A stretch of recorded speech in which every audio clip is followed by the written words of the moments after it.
चलिए आज एक बहुत ही दिल छू लेने वाली कहानी सुनते हैं। लोला लोमड़ी की कहानी। ये कहानी है दोस्ती की, हिम्मत की और हाँ, कभी हार ना मानने वाले जज्बे की।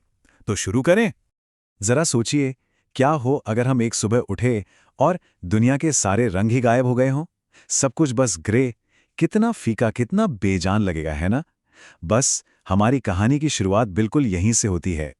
तो देखिए, एक तरफ है वो दुनिया जो पहले थी, एकदम जिंदा दिल, रंगों से भरी हुई।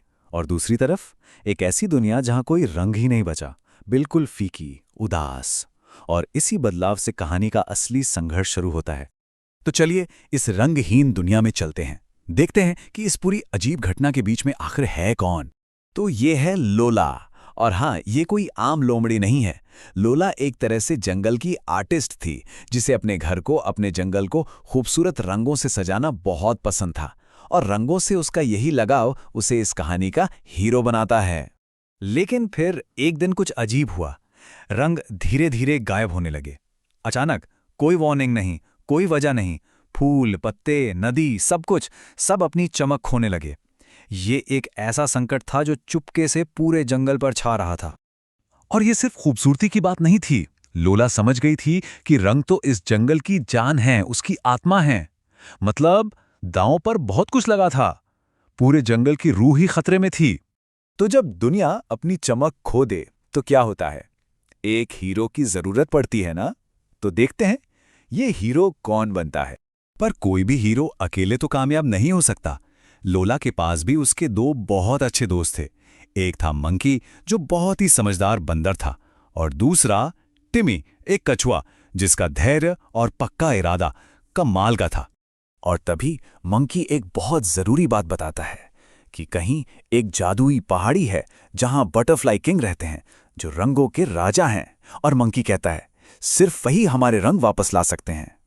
बस ये एक छोटी सी जानकारी उम्मीद की रोशनी बन गई।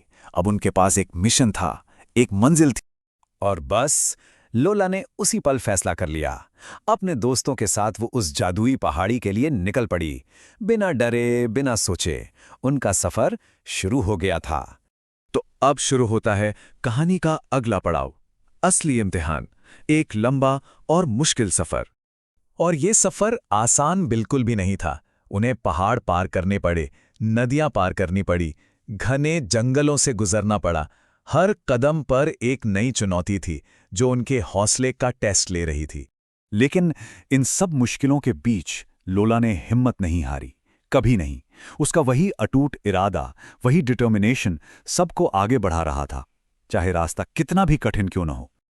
और आखिरकार इतने लंबे सफर के बाद वो जादुई पहाड़ी पर पहुंच ही गए।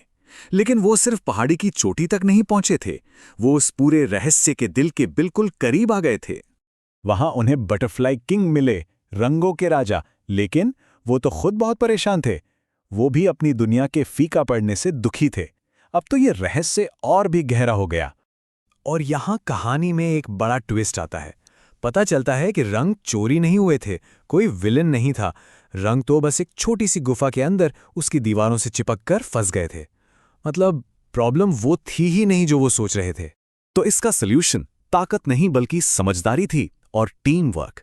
लोला ने अपने तेज दिमाग का इस्तेमाल किया और अपने दोस्तों की मदद से उन फंसे हुए रंगों को बहुत ध्यान से आजाद करवाया। और जैसे ही रंग आजाद हुए, हम कहानी के आखिरी हिस्से में पहुंचते हैं, जहां इसका सबसे बड़ा, सबसे पावरफुल मैसेज छिपा है। और इसका असर वो तो फौरन दिखा। और क्या खूबसूरत असर था। जंगल फिर से चमकने लगा, फूल खिल उठे, नदी में चमक लौट आई, पत्ते फिर से हरे भरे हो गए। ऐसा लगा जैसे पूरे जंगल ने एक राहत की सांस ली हो। बटरफ्लाई किंग ने उनसे कहा, तुमने सिर्फ रंगों को नहीं बचाया, बल्कि ये भी दिखा दिया कि दोस्ती और धैर्य से बड़ी कोई ताकत नहीं होती। और यही इस कहानी का असली सबक है। ये सफर सिर्फ रंगों को ढूंढने का नहीं था, बल्कि दोस्ती की ताकत को पहचानने का भी था।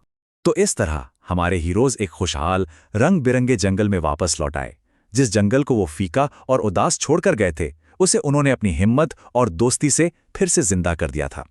तो आखिर में लोला की कहानी हमें एक बहुत ही सिंपल सी लेकिन गहरी बात सिखाती है कि असली जादू क्या है। असली जादू है दोस्तों की मदद और धैर्य।